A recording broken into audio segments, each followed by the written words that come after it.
Endometriosis বলতে আসলে কি বোঝায়? আমাদের জরায়ু বা ইউটেরাসের যে ইনার লেয়ারটা আছে এটার নাম হচ্ছে এন্ডোমেট্রিয়াম। এই এন্ডোমেট্রিয়ামটা কখনো কখনো তার নিজস্ব জায়গা ছেড়ে অন্য জায়গায় চলে যায়, তার স্থানান্তর হয়।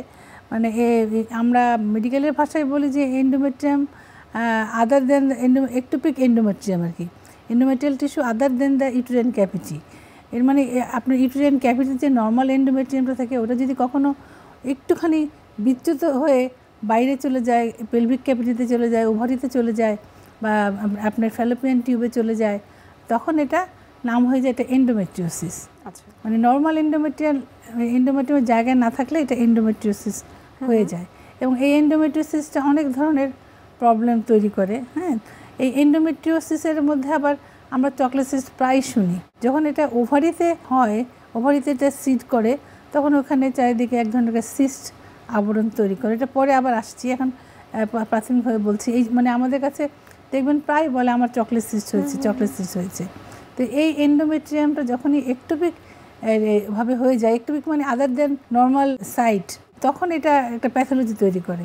তখন এটা একটা ইনফ্লামেশন বা প্রদাহ তৈরি করে, চারিদিকে একটা কখনো কখনো সিস্টিক আবরণ তৈরি করে, কখনো কখনো এটা এত বেশি হয়ে যায় যে এটা এক ধরনের অ্যাডহেশন বা ব্যান্ড তৈরি করে।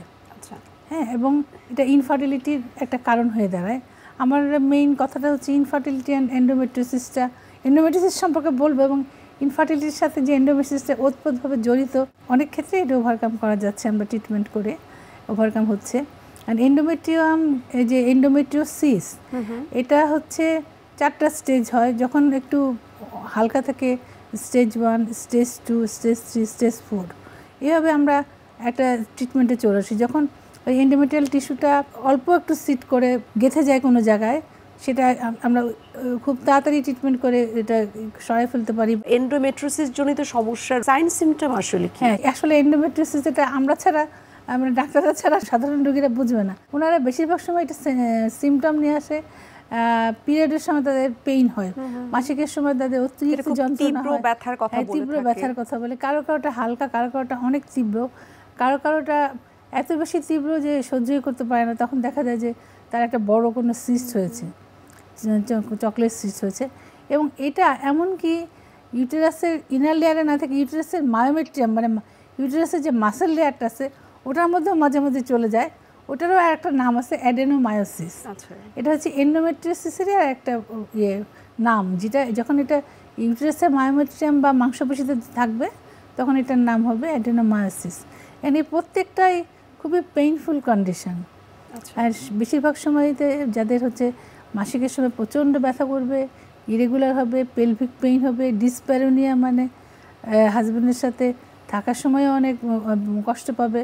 কারো কারো আছে কন্টিনিউয়াস পেইন, আচ্ছা, কারো কারো আছে এই যে ইনফার্টিলিটি আছে, ওটা দেখা যাচ্ছে যে আমরা ইনফার্টিলিটি ট্রিটমেন্ট করতে গিয়ে, পরীক্ষা নিরীক্ষা করতে গিয়ে দেখতে পাই যে তার এন্ডোমেট্রিওসিস আছে। কিন্তু অনেক ক্ষেত্রে কিন্তু অভিভাবকরা বলে থাকেন যে পিরিয়ড মানেই তো ব্যথা হওয়াটা খুব স্বাভাবিক, ভেরি ন্যাচারাল, কিন্তু কোন অবস্থায় তাদের অবশ্যই ডাক্তারের পরামর্শ নেওয়া উচিত? যখন দেখা যাচ্ছে যে আমরা ওষুধ দিচ্ছি কিন্তু কমছেই না, প্রতিবারই তার ব্যথা হচ্ছে, অথবা অনেক বেশি ব্লিডিং হচ্ছে, ব্যথা এবং ব্লিডিং দুইটাই হচ্ছে, তখন আমাদের পরীক্ষা নিরীক্ষাতে চলে আসতে হয়। আর অবিবাহিত মেয়েদের ক্ষেত্রে এখানে আমরা তো টিবিএস বা ট্রান্সভাজাইনাল সোনোগ্রাফি করতে পারছি না, তখন আমরা আলট্রাসোনোগ্রাম লোয়ার অ্যাবডোমেন করলে আমরা মোটামুটি দেখতে পাই যে তার কোথায় কোথায় এই ধরনের কোনো সিস্ট আছে কি না, বা কোনো endometrial tissue, ectopic endometrial tissue আছে কিনা, মানে ইউটেরাসের বাইরে, বা অ্যাডেনোমায়োসিস আছে কিনা। এখন আমি জানি না এটা সময়ের জন্য বা পরিবেশগত কারণ কিনা জানি না, এখন অনেক অল্প বয়স্ক মেয়েদের মধ্যে আমি দেখছি অ্যাডেনোমায়োসিসও আছে। আগে দেখতাম 30 to 40 মধ্যে পাওয়া যাচ্ছে অ্যাডেনোমায়োসিস। চকলেট সিস্ট বা এমনি সিস্ট অল্প বয়স্ক মেয়েদের আছে, কিন্তু অ্যাডেনোমায়োসিসটা মধ্যবয়স্ক মহিলাদের মধ্যে পাওয়া যেত, কিন্তু এখন দেখা যাচ্ছে অল্প বয়স্ক মেয়েদেরও হচ্ছে। এটা কি এখন ফুড হ্যাবিট বা লাইফস্টাইল চেঞ্জের জন্য হতে পারে। সবাই হয়তো আগের মতো আমরা যেভাবে নিয়মিত সব কিছু আমাদের খাওয়া দাওয়া চলাফেরা ছিল ওরকম না, এখন অনেকের অনেক চেঞ্জ হয়, ঠিক সময় খায় না, অনেকে রাত্রে জাগে, বিশেষ করে ইয়াং ছেলেমেয়েরা ঘুমায় না ঠিক মতো, মানে এটাও একটা হতে পারে। এটা কোনো নাই যে এটার জন্যই হচ্ছে, কিন্তু হচ্ছে, এটা ঠিক যে এটা হচ্ছে। এবং চকলেট সিস্ট তো আমরা অনেক পাচ্ছি, চকলেট সিস্ট পাচ্ছি, যেমন এন্ডোমেট্রিওসিসের চকলেট সিস্ট থাকা মানে থার্ড স্টেজে চলে যাওয়া, এবং যদি সিস্ট ছোট থাকে তাহলে আমরা একটা ওষুধ দিয়ে হরমোন দিয়ে ট্রিটমেন্ট করতে পারি, আর যদি বেশি বড় হয়ে যায় তখন আমাদেরকে এটা সার্জারি করতে হয়। আচ্ছা, আর এমনিতে এন্ডোমেট্রিওসিসের যে ট্রিটমেন্টের মধ্যে আমাদের অ্যান্টি ইনফ্ল্যামেটরি দিতে হচ্ছে প্রতি মাসে যখন তার পিরিয়ডটা থাকে, তাহলে সে অনেকটা আরাম পায়। পৃথিবীর বিখ্যাত লোকদের অনেকেরই এরকম এন্ডোমেট্রিওসিস আছে। শুনেছি হিলারি ক্লিন্টন, তারপরে আসলে নায়িকাদের মধ্যে অনেকের এরকম আছে, তারা নাকি এভাবে জীবনযাপন করে, অনেক কষ্ট হয় এরকম।